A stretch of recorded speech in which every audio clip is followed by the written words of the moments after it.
campus, beginning with our most vulnerable special education students that have more involved IEPs.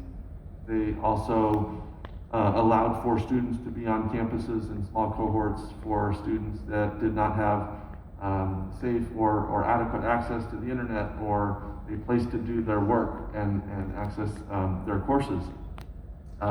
And so we had students on campus beginning late September last year in many forms, and then gradually over time brought back more and more. We had our athletes that were allowed at the high school level to begin in early October of last year to do conditioning, and then the board had made a tough decision to bring our TK and kindergarten students back before winter break in December, and then our first graders right after, and then in February, our second, third, fourth, fifth, and then high schools beginning, or all secondary beginning in March. And so we think about 2/3 of our students were on campus at least part of the year last year. 1/3 obviously still at home in the full distance program. And so we learned a lot last year as we went through all of that. And it was hopeful that we would be able to have a different conversation. When we left in June, it was hopeful that we would have a different conversation about what this year might look like.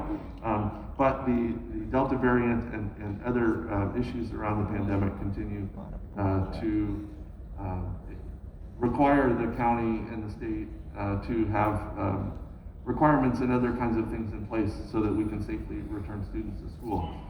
The main thing that I think this year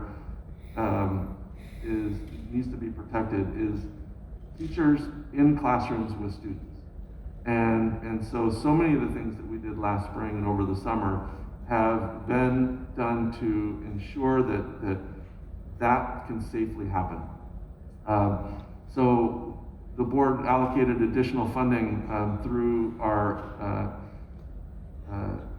additional COVID funds to reduce class size at the elementary by little, and then a greater number at the middle and high school to allow for proper adequate spacing in classrooms. And although there is no distancing requirement, when we left in June, we had planned that we were going to distance 3 feet between students in classrooms. And so that's what that allocation was based on. And then just other things around campuses, additional ventilation. Dr. Butler is working on that. Making sure that we have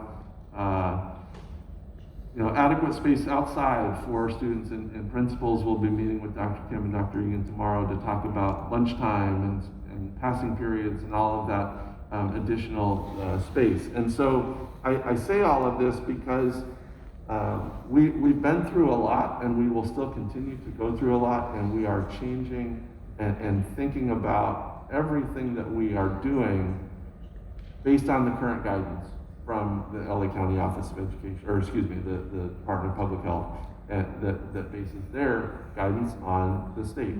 And as we learned last year, the county can be more restrictive than the state, but they can't be looser than the state with regard to protocols. But for the most part now, the county aligns with the state of California Department of Public Health. So when we think about the current guidance, next slide, Bill. Thank you. Every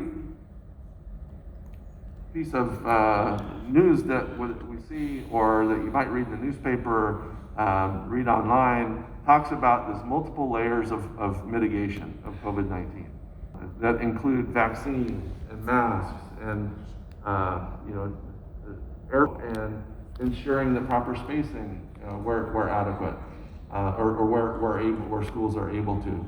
So it's a lot of different things, the disinfecting and the cleaning and the hand washing, emphasizing personal hygiene. So all of these are layers. It's not just one specific strategy that's going to make the change or keep everyone safe.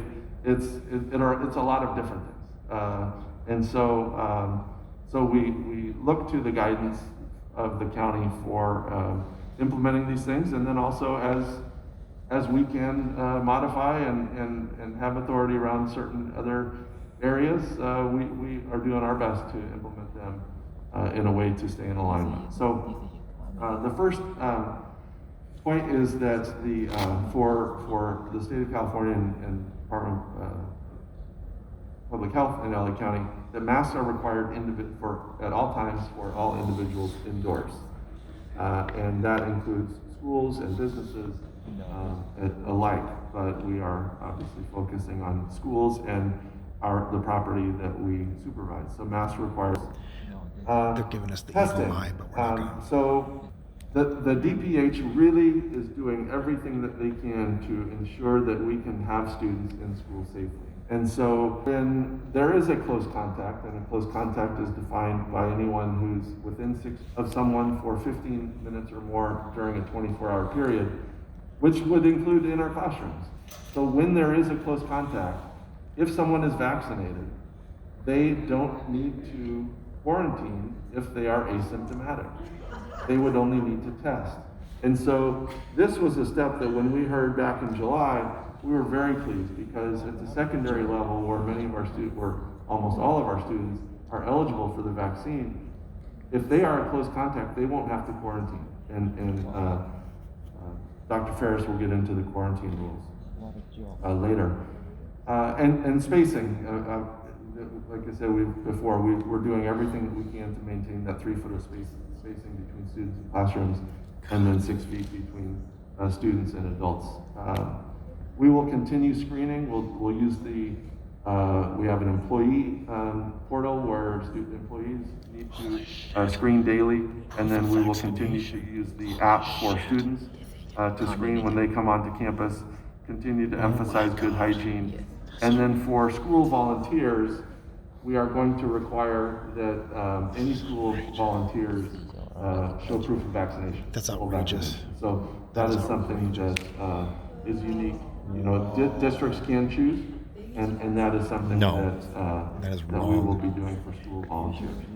So with that, we're going to get into a little bit more in depth in some of these areas. And so I would like to, at this point in time, welcome Dr. Dylan Ferris to his first school board meeting, and throw him right into the mix in presenting some information regarding the human resources. Thank you very much. So as Dr. Stowe mentioned, as we go back into a somewhat normal school year, invariably we are going to be experiencing cases of COVID, and they will be happening within our schools. It's just part of the new norm at this point. And so our charge, of course, is going to be to try to make sure that we contain those, provide mitigation efforts, and make sure that we don't have actual outbreaks.